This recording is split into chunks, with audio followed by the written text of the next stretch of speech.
GOP presidential candidate and Congresswoman Michelle Bachmann joins us on the phone from the campaign trail. Congresswoman, first of all, there's no secret that you didn't like the deal that went down. You voted against it on Tuesday. Your thoughts tonight that S&P has now downgraded the United States?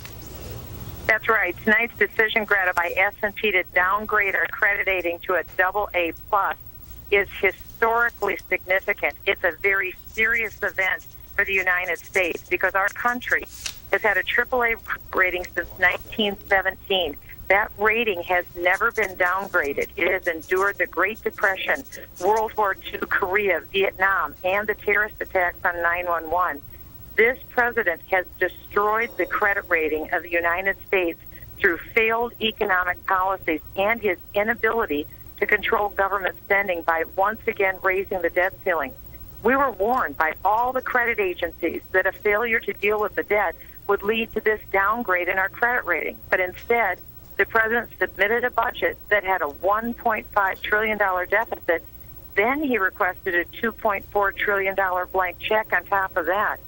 President Obama is destroying the foundations of our economy one beam at a time. I call on the president to seek the immediate resignation of the Treasury Secretary Tim Geithner and to submit a plan with his list of cuts that balance the budget this year, turn the economy around, and put our people back to work. I'm very concerned that the administration tomorrow might look for anyone else to blame. They may blame the Tea Party. They may blame the ratings agencies or anyone else. They knew that was coming this year in January, but they didn't write a plan, and they still don't have a plan. All right. To the extent that you lay the blame on the president, it is a fact that there were a lot of Republicans on board for this deal last Tuesday, which seems to be the most immediate catalyst for this downgrade. And if you back it up a little bit further, of course, we do have the stimulus bill of 2009, which is a terrific amount of spending. But even leading up to that, we had a Republican presidency. We've been spending like drunken sailors. My apology to sailors across the nation. But we have been spending. This is no big surprise. It's just that Tuesday apparently was the bomb that set it off. That's right. That was the straw that broke the camel's back, and that's why, Greta, for weeks I've been leading against this deal in Washington, D.C. I've been saying we have to get our spending and our debt in order. That's what the credit rating agencies were telling us months ago, and that's what I've been saying for weeks. Do you think that those who voted for this deal on Tuesday knew that they were playing Russian roulette with the credit rating? I mean, we'd heard some sort of saber rattling by the credit rating agencies, but do you think when they voted they knew that this was likely?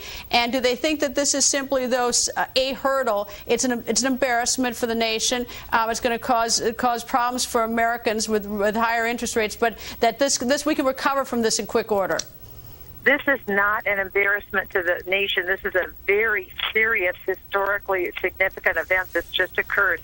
Again, since 1917, we've had a AAA credit rating. This is more than historically significant. We're all very concerned about what will happen and transpire with the markets on Monday morning. We aren't sure what investors will do. Clearly, it was imperative that we literally deal with our spending priorities and not add to the debt ceiling in the way we did.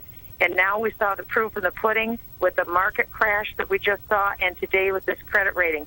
This is very significant. That's why the President of the United States needs to submit his plan finally with a list of real cuts to balance our budget this year, because quite frankly, there are people, millions of Americans, 14 million Americans out of work. They need jobs. And the president has to do his job. If in November, when the super committee meets, and if they are able to find the cuts, do you think that it can be turned around quickly enough that, for instance, this credit rating, and also is that fast enough so that Americans won't feel the sort of the pinch of the increased interest rates between now and November, or are things going to happen quickly? I don't think this can wait until November, Greta. This needs to happen immediately. Again, the president knew about this problem in January. Despite that fact, the following month he submitted a plan for his budget with $1.5 trillion in deficits. The president planned for failure. He has even up until Tuesday, he did not have a plan. He finally has to put on the table what his cuts are, because clearly that's what we must do, is cut. All right, we only have a minute left. You said that the president should ask for the resignation of Treasury Secretary Geithner. If he doesn't get the resignation, if you were president, would you fire him? Of course. Treasury Secretary Geithner needs to go. Why do you blame him? Why am I looking at him? He has been the architect of the so-called economic recovery.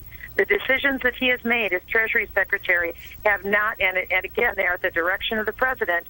They are not ones that have clearly turned the economy in order or led to job creation. We got the numbers today that the unemployment rate is 9.1%. We are, by every metric, manufacturing is at a 2-year low. We can go through all these metrics. Our economy is in a very poor place right now. This was unheard of. When the credit agency downgraded to double A+. And I've got to go. Representative Bachmann, thank you very much, and thank you for joining us for this special coverage of the credit downgrade. There's more on the record coming up.